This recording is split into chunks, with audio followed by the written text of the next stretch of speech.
السلام علیکم dear students, کیسے ہیں آپ لوگ؟ میرا نام محمد آصف ملک، لیکچر نمبر 10 جغرافیہ 6 کلاس کی۔ تو لیکچر نمبر 10 سٹارٹ کرنے سے پہلے آپ ہمارے channel AMS science high school کو سبسکرائب کر لیں اور بیل کا بٹن بھی دبا دیں۔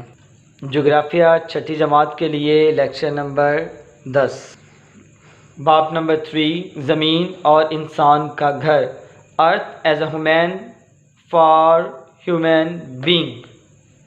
لیکچر نمبر 10، پیج نمبر 37، پہاڑ ماؤنٹینز۔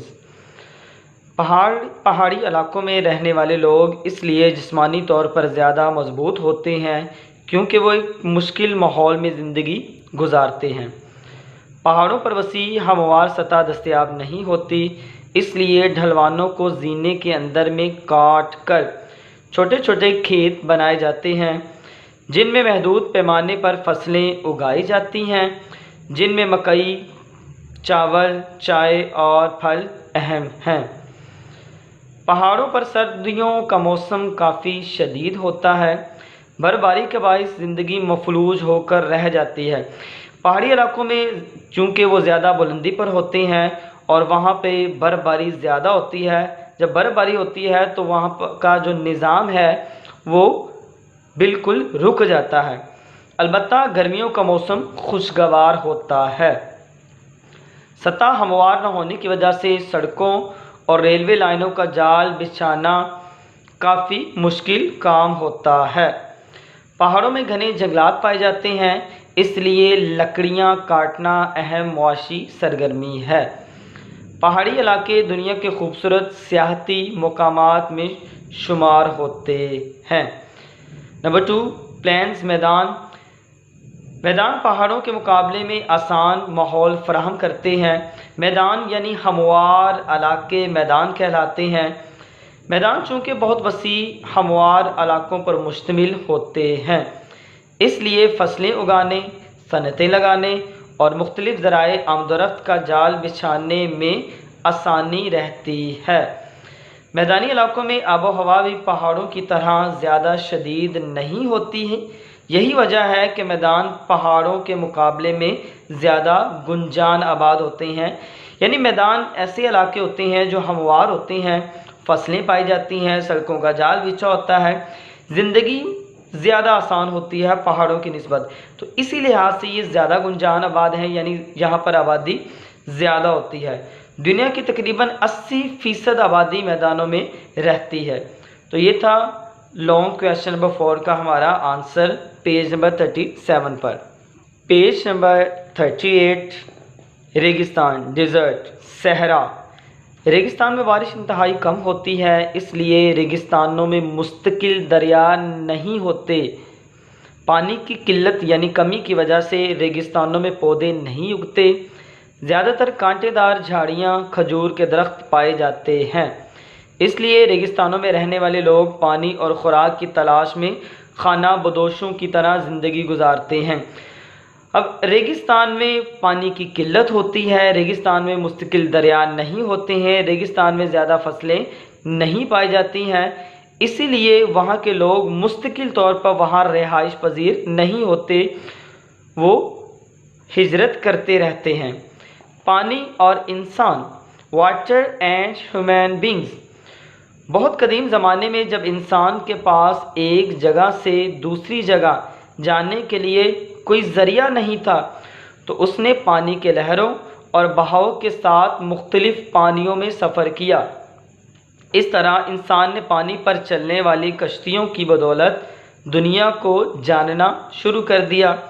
ہماری زمین کے کل رقبے میں پانی کا تناسب 71% اور خشکی کا تناسب 29% ہے۔ یہاں پہ ایک مختصر سوال بھی بن سکتا ہے کہ پانی کا تناسب زمین پر کتنا ہے اور خشکی کا تناسب کتنا ہے، یا یہ دونوں آپشنز بھی بن سکتی ہیں۔ پانی انسانی زندگی کی بنیادی ضرورت ہے، یعنی پانی کے بغیر گزارا نہیں۔ یہی وجہ ہے کہ ابتدا ہی سے انسانی بستیاں، یعنی شروع ہی سے انسانی بستیاں پانی کے نزدیک معرض وجود میں آئیں۔ کرۂ ارض پر پانی مختلف شکلوں میں موجود ہے، آئیے دیکھتے ہیں۔ نمبر 1، اوشنز، سمندر۔ سمندر آمد و رفت کا ایک اہم ذریعہ ہے۔ بین الاقوامی تجارت زیادہ تر سمندری راستوں سے ہی ہوتی ہے۔ اس وقت دنیا میں ہزاروں بحری جہاز سفر یا تجارت کے لیے استعمال کیے جاتے ہیں۔ تجارت کا نصف مال، آدھا مال صرف خام تیل پر مشتمل ہوتا ہے۔ نمبر 2، آج سے 6000 سال پہلے قدیم مصریوں نے کشتیاں بنائیں جن کو چپوؤں کے ذریعے چلایا جاتا تھا۔ 5000 سال پہلے قدیم مصریوں نے ہی بادبان کی مدد سے کشتیوں کو چلانا شروع کیا۔ قریباً 2000 سال پہلے اہل روم نے تجارت کے لیے جہاز تیار کر لیے۔ یعنی تقریباً 6000 سال پہلے سے ہی سمندر پر آمد و رفت کا کام ہو رہا ہے، سمندر پر تجارت کا کام ہو رہا ہے، اور وہ کام مصریوں نے کیا تھا سمندر کے اوپر کشتیاں چلا کر۔ آپ اس ڈائیگرام میں دیکھ سکتے ہیں کہ تقریباً 6000 سال پہلے جو مصری کشتی تھی وہ اس طرح تھی، اور یہ بھی ایک مال بردار جہاز تھا جو سامان کو ایک جگہ سے دوسری جگہ لانے میں مدد دیتا تھا۔ پیج نمبر 39، سمندر کی تہہ میں طرح طرح کے جاندار زندگی گزارتے ہیں، تاہم ان کے بارے میں 1850 سے پہلے معلومات نہ ہونے کے برابر تھیں۔ اس وقت سمندر کے نیچے جانے کا کوئی ذریعہ نہیں تھا۔ آبدوز کی ایجاد کے بعد سمندر کی تہہ میں موجود جانداروں اور دیگر حالات کے بارے میں معلومات جاننے کا سلسلہ شروع ہوا۔ دنیا میں پکڑی جانے والی مچھلی کی کل پیداوار کا تقریباً 85% سمندروں سے اور باقی 15% دریاؤں اور جھیلوں سے حاصل ہوتا ہے۔ سمندر آب و ہوا کا معتدل رکھتے ہیں، یعنی درمیانہ، نہ تو زیادہ گرم ہونے دیتے ہیں اور نہ زیادہ ٹھنڈا۔ نمبر 2، دریا ریورز۔ دریا آمد و رفت کا ایک بہترین ذریعہ ہے، یعنی دریا سے ہم ایک جگہ سے دوسری جگہ بآسانی جا سکتے ہیں کشتیوں کے ذریعے۔ دریاؤں سے پن بجلی پیدا کی جاتی ہے جسے ہم توانائی کے طور پر استعمال کرتے ہیں۔ دریاؤں سے نہریں نکالی جاتی ہیں جن سے فصلوں کے لیے آبپاشی کی جاتی ہے، یعنی فصلوں کو پانی دیا جاتا ہے دریاؤں سے نہریں نکال کر۔ زیر زمین پانی کو بھی انسان اپنی بنیادی ضروریات اور آبپاشی کے لیے استعمال کرتا ہے۔ دریائی وادیاں اور جھیلیں قدرتی ماحول کی خوبصورتی میں اضافہ کرتی ہیں۔ لانگ کویسچن نمبر 5 کا آنسر بھی یہاں سے سٹارٹ ہوگا کہ جنگلات اور انسان کا باہمی تعلق بیان کریں۔ جنگلات اور انسان، فارسٹ اینڈ ہیومن بینگز۔ جنگلات کے ساتھ انسان کا رشتہ بہت پرانا ہے۔ زمین سے فصلیں اگانے کے لیے فن کی واقفیت سے پہلے انسان جنگلات سے حاصل ہونے والی جڑی بوٹیوں اور پھلوں سے اپنا پیٹ بھرتا تھا اور جنگلات سے حاصل ہونے والی لکڑیوں سے گھر بناتا تھا۔ یہ رشتہ آج بھی قائم و دائم ہے۔ پہاڑی علاقوں میں اب بھی گھروں کی تعمیر میں لکڑی کا زیادہ استعمال ہوتا ہے، جبکہ جدید طرز تعمیر میں لکڑی کو بنیادی اہمیت حاصل ہے۔ اب جنگلات سے ہمیں اعلیٰ قسم کی لکڑی ملتی ہے جسے ہم فرنیچر بنانے کے لیے اور مختلف طرح کا گھر کا ساز و سامان بنانے کے لیے استعمال کرتے ہیں۔ جنگلات نہ صرف قدرتی ماحول کی خوبصورتی میں اہم کردار ادا کرتے ہیں بلکہ ہمیں تازہ آکسیجن فراہم کرنے کا سب سے اہم ذریعہ بھی ہے۔ اس کے علاوہ قدرتی ربڑ کا حصول، کاغذ سازی، ذرائع آمد و رفت، خاص طور پر کشتی سازی کی صنعت کا انحصار بھی جنگلات پر مشتمل ہے۔ یہ ایک مختصر سوال کا جواب بھی اسی کے اندر ہے، سوال نمبر 4۔ Page number 40۔ جنگلات موسم پر بھی اثر انداز ہوتے ہیں جن کا انسانی زندگی پر گہرا تعلق ہے۔ اب لانگ کویسچن نمبر 5 ہم پڑھ رہے تھے جنگلات کے بارے میں۔